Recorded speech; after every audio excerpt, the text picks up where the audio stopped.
À une époque dominée par le mal, la science et la perversion, on ne sait plus quoi et qui croire. Vous avez beau essayer d'y voir clair, mais votre esprit est rempli de questions. D'où viens-je? Où vais-je? Quelle est ma place dans le plan du Créateur? Comment accéder à la vie éternelle et surtout, combien ça coûte? À travers nous, obtenez enfin les réponses que vous méritez. Pécheurs et pécheresses, ouvrez votre cœur et votre portefeuille. Voici le jour du Seigneur.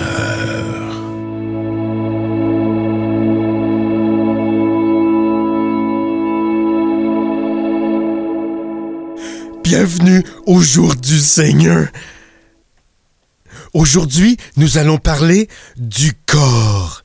Le corps, ce n'est pas n'importe quoi. C'est un véhicule dans lequel l'âme se conduit à travers la vie, en harmonie avec la création et tout ce qui l'habite. Bien sûr, comme une voiture, ce corps, il faut lui faire attention. Il faut l'entretenir, il faut le garder propre, l'exercer. Il faut le nourrir avec des aliments sains et tout ce dont il a besoin. Il faut aussi changer l'huile une fois de temps en temps. Il faut lui faire attention. Parce qu'il n'y a pas de garantie, vous ne pouvez pas l'échanger. Surtout que ce corps, lorsqu'on n'y fait pas attention, il peut arriver qu'il se brise ou qu'il soit malade. Dans un tel cas, la plupart des gens se tournent vers la science et les médecins. Ça peut fonctionner, mais il n'y a rien comme faire appel au Créateur. Parce qu'en plus de notre corps, il est le concepteur, il en est aussi le réparateur. On a vu des miracles, on sait que c'est arrivé. Même un corps inerte et mort peut revenir à la vie si le Seigneur en décide ainsi. Mais il ne le fera pas si vous ne faites pas attention à ce corps qu'il vous a donné. Ce corps que vous habitez, c'est comme un temple.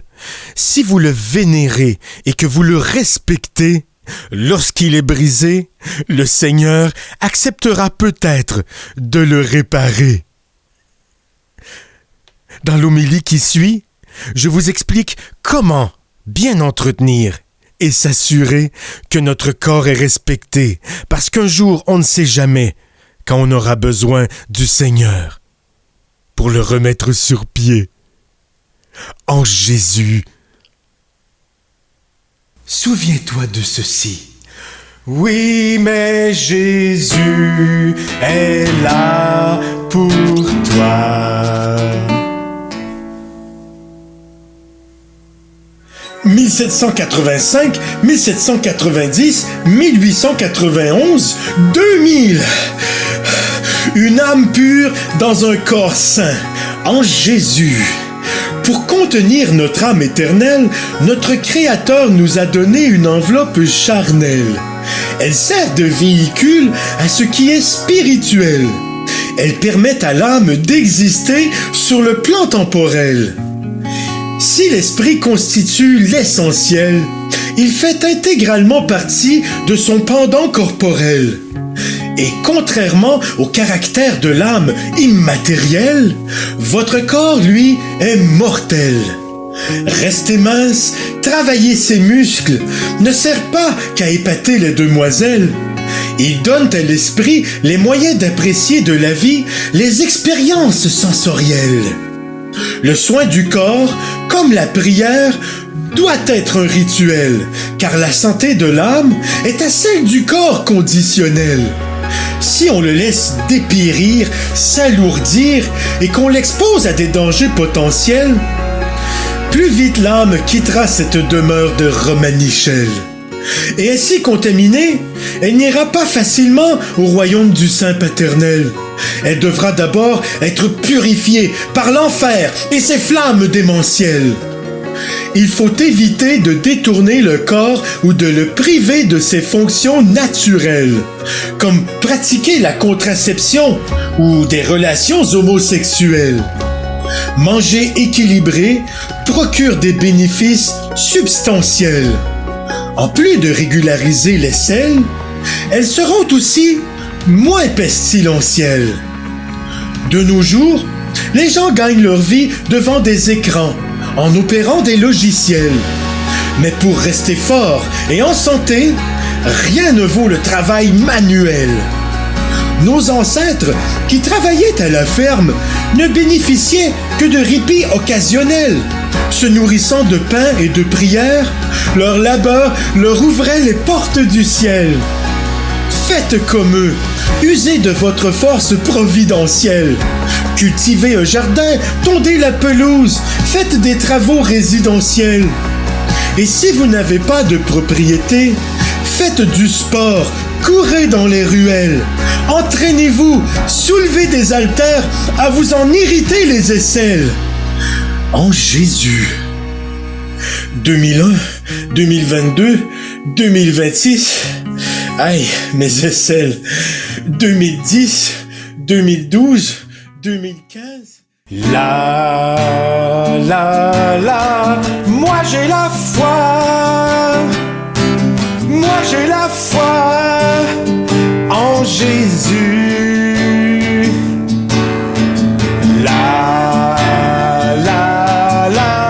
Moi j'ai la foi. Moi j'ai la foi en Jésus. Dans ce vidéo, nous allons voir comment ceux qui le méritent obtiennent l'aide du Seigneur lorsque leur corps est meurtri ou malade. Je veux vous présenter un gentleman qui a la particularité unique d'être la seule personne au monde. Lui, c'est pas n'importe qui, en passant, c'est Pat Robertson. C'est le preacher préféré, le pasteur favori du grand Donald Trump. Alors, il faut écouter ce qu'il dit. Et vous pouvez le croire sur parole, parce qu'il est inspiré par le Tout-Puissant. Qui ait jamais vécu avec 5 artères majeures sectionnées. Bruce Natta, qui est aussi le premier à admettre qu'il ne serait pas là aujourd'hui, s'il n'avait pas été secouru par 2 anges. Des fois, ça arrive que Dieu utilise l'intermédiaire ou envoie des anges. Ou parfois, il utilise l'intermédiaire d'un pasteur qui est inspiré par Dieu et en qui il a confiance, comme moi, pour réaliser des miracles. Parfois, lorsqu'il n'y a personne, il envoie tout simplement ses anges pour faire le travail, comme dans le cas de Bruce, que nous allons voir. Bruce Van Natta aimait les camions et son travail de mécanicien indépendant sur les diesels. Nous aimons aussi les camions, et Jésus aussi les aime. Merci, camions. Ce travail a aidé cet homme de famille chrétienne à vivre sa passion sur les camions et à subvenir aux besoins de sa femme et de leurs 4 enfants. Il n'avait jamais vraiment réfléchi sur les risques encourus lorsqu'on travaille sur des camions qui pèsent des tonnes. Jusqu'à ce jour du 16 novembre 2006. Je travaillais sur un camion Peterbilt, à environ 1 heure de route de chez moi. Et le gars avec qui je travaillais ce jour-là, le chauffeur du camion, m'avait demandé si je voulais bien regarder et essayer de diagnostiquer encore un autre problème de fuite avant mon départ. Alors essayez de vous représenter un de ces super camions Peterbilt. Ce monsieur, Bruce, lui, il répare des Peterbilt. Comme le Seigneur répare notre corps, car notre corps, c'est comme notre Peterbilt. Voici le pare-choc avant, et je me suis glissé sous ce gros pare-choc chromé, les pieds en premier. Il avait eu l'essieu avant surélevé, et la roue latérale, côté passager, enlevée.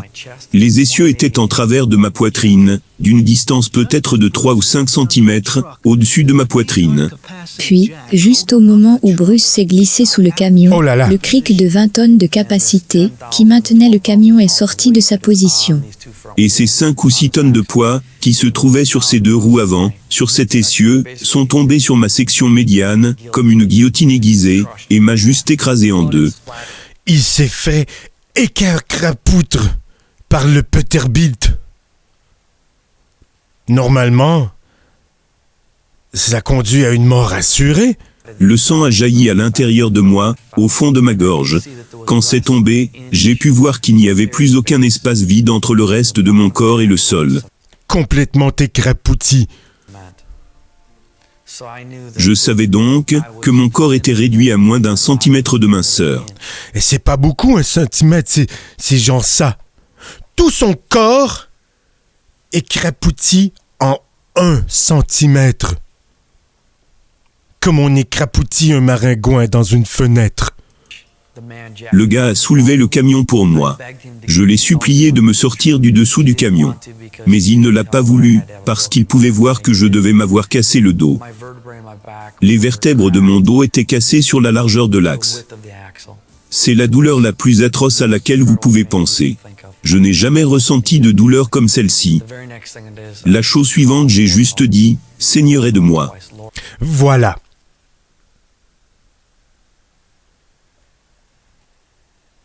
La plupart des gens ont le réflexe d'appeler le 911. Mais lorsque votre Peterbilt est brisé, appelez-vous le 911? Ou vous consultez les concepteurs et les réparateurs de ce Peterbilt? Il a eu la présence d'esprit d'en appeler au Créateur. J'ai dit 2 fois, « Seigneur, aide-moi ». Instantanément, toute la douleur a quitté le corps de Bruce. À ce moment-là, j'ai perdu conscience. Mon esprit a quitté mon corps et flotté au plafond. Mon esprit maintenant regardait vers le bas, et je voyais la scène de l'accident, du dessus. Le gars avec qui je travaillais avait ses genoux. Le Seigneur a sorti l'âme du corps de ce véhicule meurtri, afin qu'il ne ressente plus la douleur. Sous mon corps. Il parlait et je pouvais l'entendre parler. Il disait des choses du genre « Je suis désolé. Je suis désolé ». Et de chaque côté de lui, et sur leurs genoux, il y avait 2 anges énormes. Leur tête était aussi grande que ça. S'ils devaient se tenir debout, ils devraient faire 2 mètres et demi de hauteur. C'est des gros anges. Ils n'avaient pas... Parce que pour des gros travaux comme un gros Peterbilt, Dieu envoie ses plus gros anges. C'est logique. D'ailes, ils avaient juste des épaules très larges. Entre les 2 anges et lui, ils occupaient tout le devant du camion. Il y avait une lumière brillante qui émanait de chacun d'eux. Ils se correspondaient exactement, ils se ressemblaient à l'identique. Ils avaient juste leurs bras sous le camion. Ils ne le retenaient pas au-dessus, mais avaient les bras inclinés vers mon corps. Je n'avais plus de douleur. En fait, juste de la paix. Et je ne peux même pas décrire. Aucun mot ne peut décrire la paix que je ressentais étant là-haut. Bruce savait qu'il avait un choix sérieux à faire. J'étais définitivement à la limite de la vie et de la mort. Il y avait 2 voix, 2 pensées dans ma tête. Vous avez vu ces ambulanciers se ruer sur ce corps meurtri? Ils ne font qu'interférer avec le travail des gros anges du Seigneur. L'une était « Ferme les yeux, abandonne tout et meurs. Et tu iras au paradis de toute façon. » C'était très fort. Et il y avait une autre voix dans ma tête, une pensée beaucoup plus calme, beaucoup plus comme un murmure. Et celle-là c'était « Si tu veux continuer à vivre, tu vas devoir te battre, et ça va être un dur combat. » Il faut mériter une seconde chance dans la vie. Et ça, le Seigneur nous l'a dit. Mais Bruce, lui, l'a compris. Et la prochaine chose que j'ai su, mon esprit est retourné dans mon corps directement, comme aspiré. Bruce était conscient alors qu'il était transporté par vol à l'hôpital. Là-bas, les médecins doutaient même de sa survie durant les prochaines heures. Ses côtes étaient cassées, son pancréas et sa rate étaient écrasées, et plusieurs artères principales avaient été sectionnées. Mais il allait survivre, car le Seigneur l'avait décidé. J'ai eu 5 endroits majeurs, 5 endroits où les artères principales ont été complètement sectionnées. J'ai découvert plus tard par les médecins qu'il y avait une étude médicale réalisée en 2001 et que selon cette étude de l'Université du Sud de la Californie, ils ont utilisé mon cas et comparé, et n'ont trouvé aucune personne au monde qui ait jamais survécu, avec 5 artères principales sectionnées. C'est des très gros bobos, ça. 5 artères sectionnées. C'est presque impossible qu'il eût survécu, sans compter l'aide de Dieu. J'aurais donc dû saigner et mourir en seulement quelques minutes. Je pense donc que les anges ont été envoyés pour me maintenir en vie. Comme son âme a été aspirée à nouveau dans son corps, le sang aussi a été gardé à l'intérieur, car les anges ont comme utilisé la balayeuse du Seigneur. Bruce est resté à l'hôpital pendant plus de 2 mois et a survécu à 5 chirurgies majeures. Il avait des obstacles énormes à surmonter. Près de 75% de son petit intestin ont été écrasés durant l'accident et ont dû être enlevés. C'est pesant, Peterbilt. Un adulte a entre 5 à 7 mètres d'intestin grêle. C'est ce qu'ils disent. Quelqu'un est venu et a dit qu'il ne s'attendait pas à me voir vivre plus d'1 an. J'allais mourir de faim. Je perdais du poids très rapidement. Il me nourrissait donc par intraveineuse. Bruce, qui pesait 80 kilos, a chuté à 57 kilos. Mais la famille de Bruce priait et sa communauté s'est unie autour de lui. Puis, la science n'a pas réussi à le remettre sur pied. Elle n'a réussi qu'à lui accorder un certain sursis, alors que son enveloppe charnelle était en train de dépérir, de maigrir, de mourir. un jour, Bruce a reçu un visiteur inattendu dans sa chambre d'hôpital. Le Seigneur a réveillé quelqu'un à 2 heures du matin, à New York, et lui a parlé. C'est une personne que j'ai rencontrée juste une fois, lors des vacances. Il a mis sa main sur mon front, et il a prié. Il a prié de la façon dont Jésus nous a appris, de parler à la montagne. Et dans mon cas, c'était mon intestin. Et on peut parler à un intestin lorsqu'on est envoyé par le Seigneur. L'intestin nous écoute, et peut-être même va-t-il obéir au commandement. il a dit, intestin grêle, je te commande de repousser surnaturellement en longueur au nom de Jésus-Christ.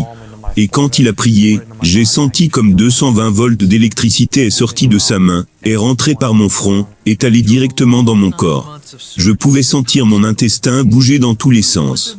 Après une longue période de 9 mois de chirurgie et de séjour à l'hôpital, Bruce a finalement été en mesure de se nourrir lui-même et a repris du poids, jusqu'à 77 kilos. Quand il est revenu pour des tests, les rapports de radiologie et des médecins ont confirmé qu'il avait presque 2,70 m d'intestin grêle en plus. Mais ils ne comprenaient sûrement pas pourquoi, parce qu'ils ne reconnaissent pas le pouvoir de la prière, alors que les preuves sont tellement partout, tellement nombreuses, disponibles.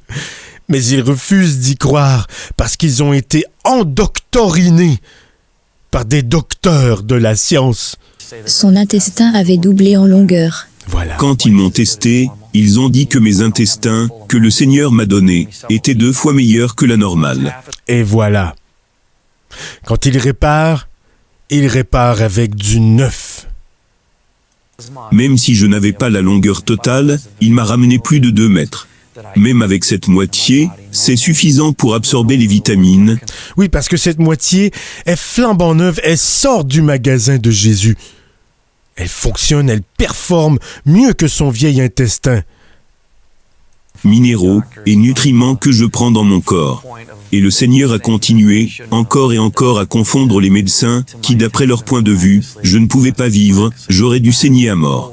Les a confondus pour mes intestins, qui sont miraculeusement revenus, encore et encore. Dieu nous montre que les miracles continuent de se produire aujourd'hui.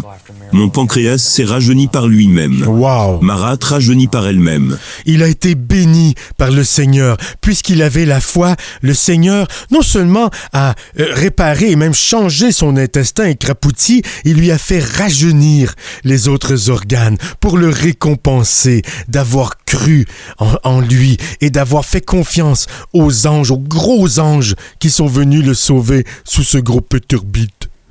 Miracle après miracle, Dieu a continué à se montrer, et à se montrer très réel et fort. Aujourd'hui, à travers leur ministère Suite Bray Ministry, Bruce et sa famille voyagent ensemble pour parler de la guérison divine. Bruce a également... En plus de l'avoir guéri, Dieu lui a donné l'opportunité de faire de l'argent, de s'enrichir grâce à son expérience. Parce que Dieu ne déteste pas la richesse. Il veut juste qu'elle soit entre les bonnes mains, entre les mains de ceux qui croient en lui. Comme moi. écrit un livre intitulé « Sauvé par des anges ». miracle après miracle, après miracle. C'est excitant de voir ce que Dieu fait dans la vie des gens aujourd'hui. Et il en a vendu en bibite, de ce livre-là. On apprend beaucoup de choses et ça donne la foi. C'est comme ça contamine avec le virus de la foi les autres croyants pour qu'ils puissent eux aussi un jour bénéficier des largesses du Seigneur. Mais il faut qu'ils manifestent leur foi. Une des bonnes façons de le faire, c'est en donnant son argent, soit à quelqu'un qui vend un livre ou quelqu'un qui fait une émission sur Internet. Qu'il est bien vivant et qu'il veut toucher les gens pour satisfaire leurs besoins. Nous avons donc un Dieu qui nous aime plus que nous ne pouvons jamais imaginer, oui. Et il déverse son amour sur nous d'une manière tellement incroyable et indescriptible. Il déverse. Bravo, Note Bruce. de 31 médias.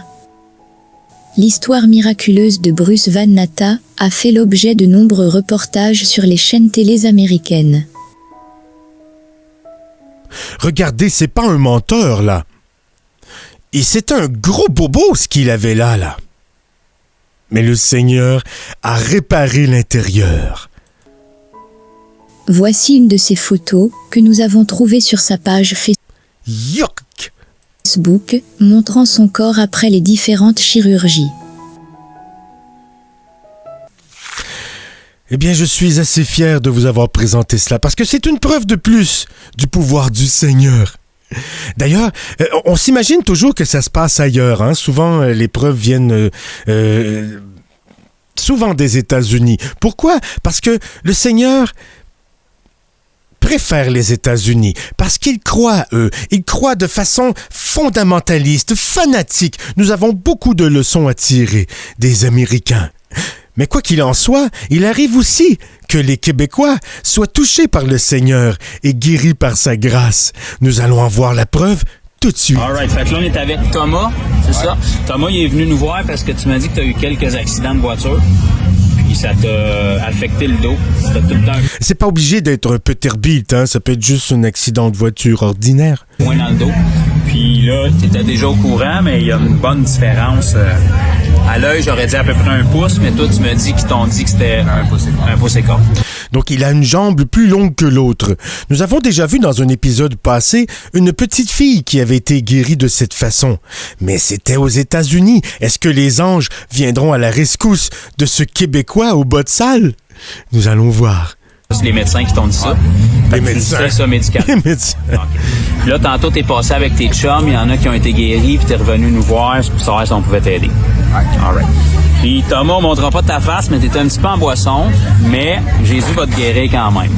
Il est en boisson, mais il bénéficie quand même du pardon. Pourquoi? Parce qu'il fait confiance, parce qu'il se donne à ce pasteur de festival. All right. Fait que dans le All right. nom de Jésus, je commande à la jambe droite de Thomas de sortir maintenant. Plus. Regardez. Plus.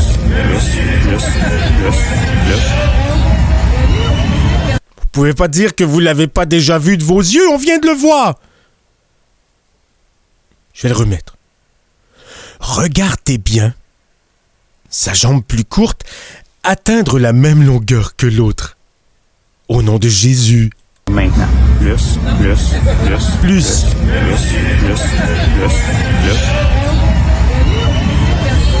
Fais sûr que tes genoux sont pas pliés. Tu vois-tu? Bon, le genou gauche est un peu plié, mais c'est pas grave.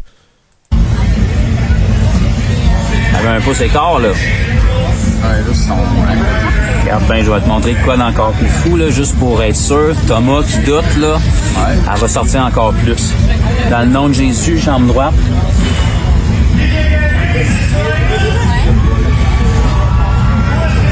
Vois-tu, là, elle était passée l'autre. La jambe obéit. La jambe qui était tantôt plus courte est maintenant plus longue que l'autre.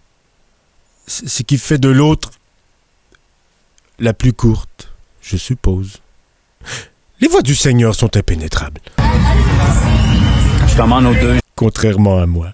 jambes de Thomas de s'ajuster maintenant.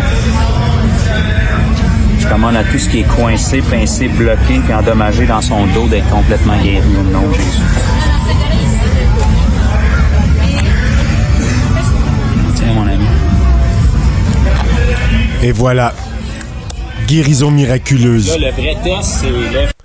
Il avait la foi, son portefeuille sur sa cuisse et dans sa main, une Corona.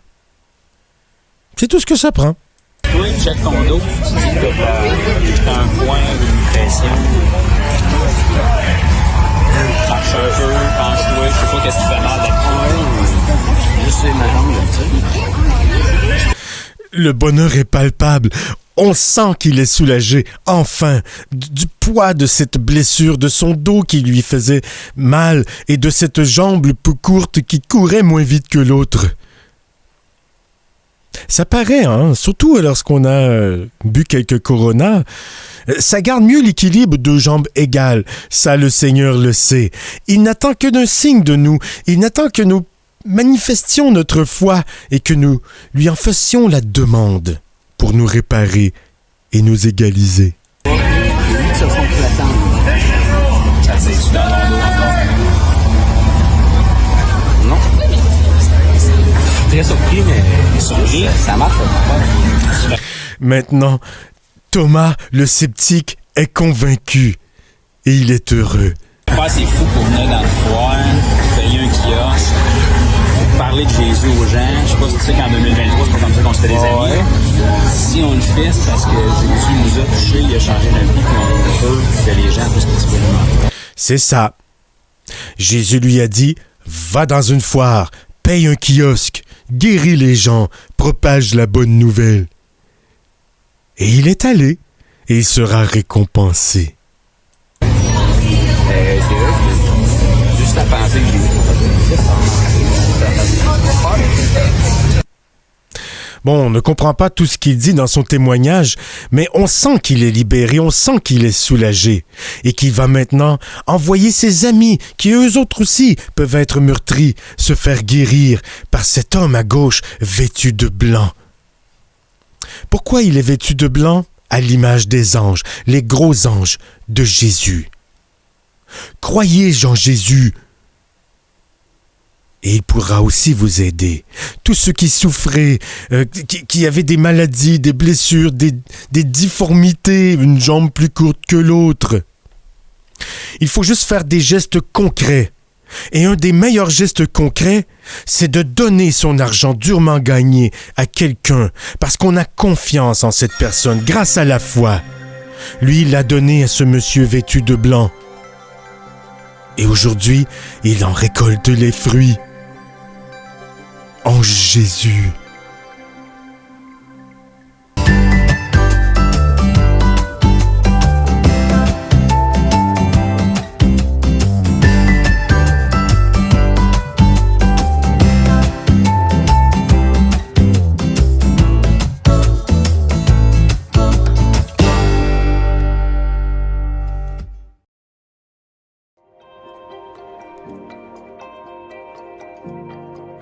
Au début des temps, il y a 5000 ans, l'homme vivait au jardin d'Éden.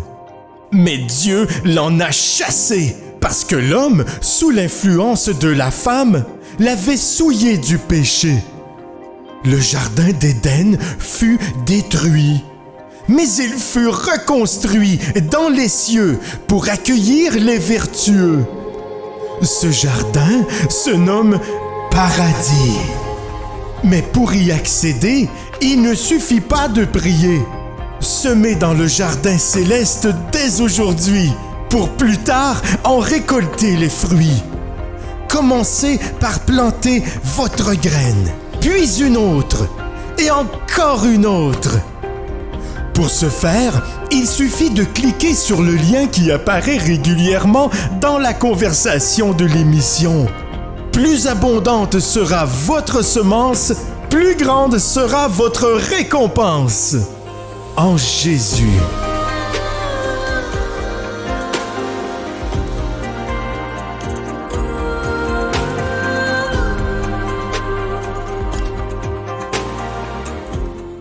Toi, mon ami, crois en Jésus.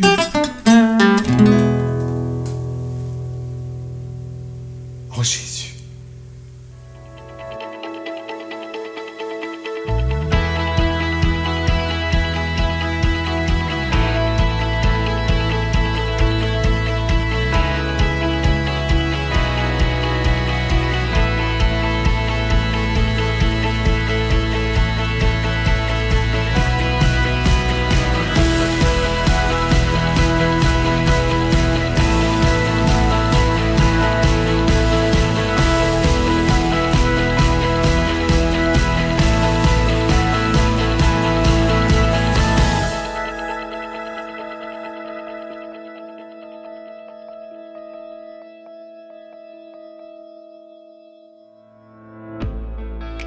Au-delà des trésors matériels qui se fanent, se trouve la richesse véritable, celle de l'âme. Une abondance intérieure qui n'a pas de prix, une splendeur cachée. Qui éblouit nos vies.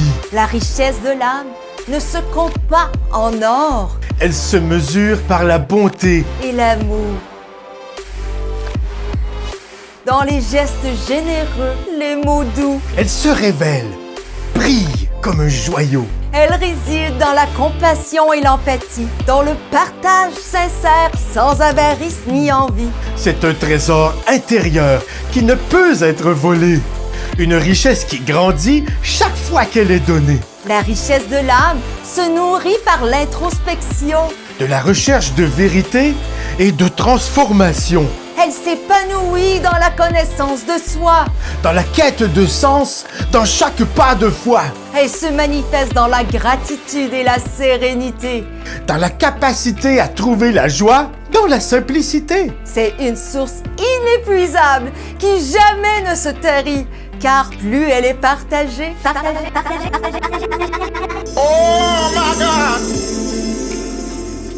Plus elle s'enrichit, la richesse de l'âme transcende les limites du temps. Elle est le trésor qui persiste au-delà de la mort. Elle nous accompagne dans chaque instant. Vers des horizons d'une beauté rare. Elle nous guide. De notre âme chaque jour. Nourrissons la richesse en cultivant l'amour. Et en développant notre amour. La richesse de l'âme est un trésor inestimable qui transcende les biens matériels, les choses palpables. Chérissons-la, partageons-la. En un élan de générosité et que sa lumière brille, éternelle réalité.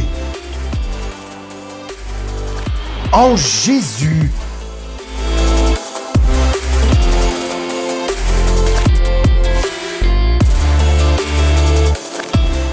La chanson de cette semaine, je me reconnais dedans un peu, parce qu'elle parle d'un livre, pas n'importe quel livre, la Sainte Bible.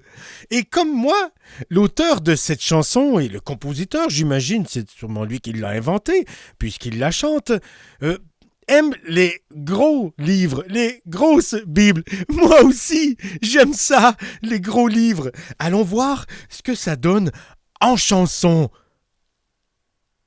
I like big Bibles and I cannot lie. You Christian brothers can't deny that when a girl walks in with a KJV and a bookmark in Proverbs, you get stoked.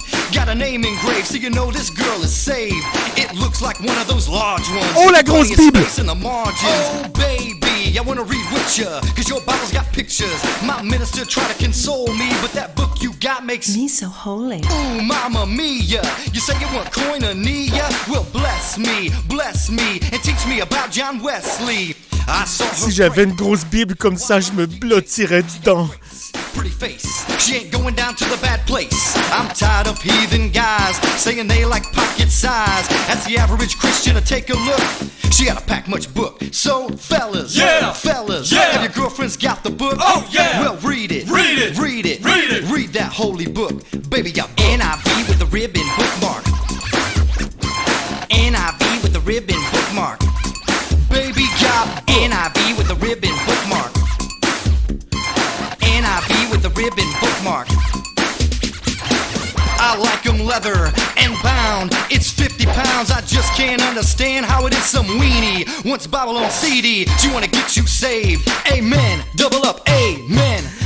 Le poids de la Bible est légère dans les mains du croyant. You can't find nothing better. Southpaws in love, Bibles that big are unheard of. So I'm sitting here thinking, what if I find me a girl that shows midriff?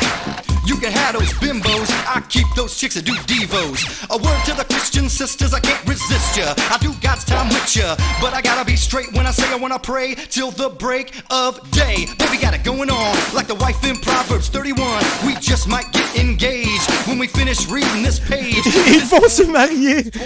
And I know that girls reborn. So ladies, ladies, do you wanna save people from Hades? Then read it till the pages fall out. Even white preachers gotta shout. Baby got Il choisit bien ces femelles.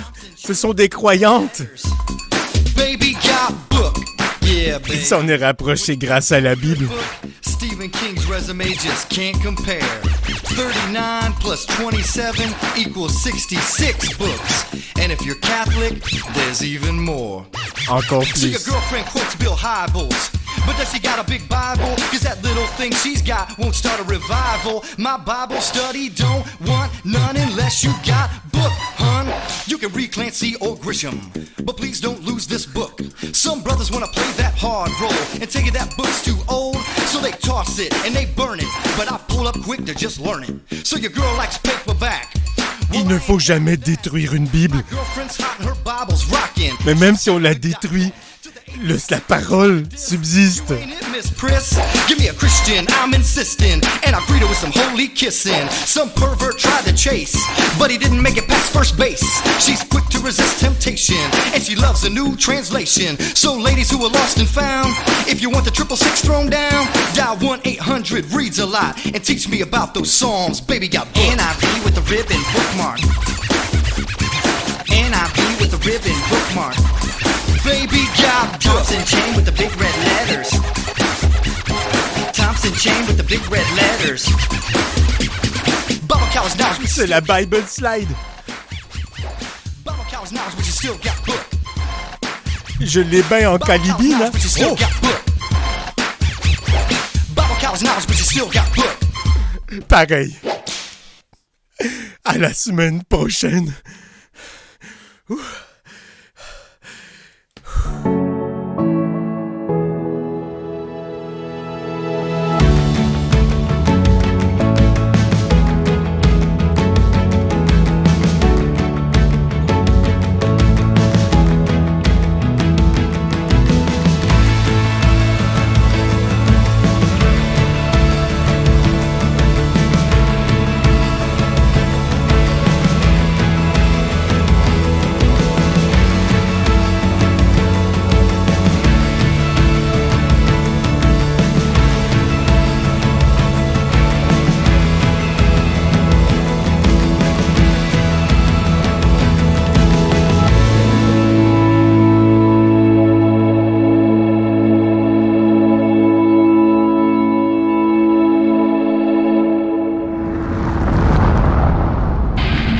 Tout ce qui explore, tout ce qui ose, tout ce qui décoiffe, tout ce qui surprend, tout ce qui te reste à faire, c'est de t'abonner.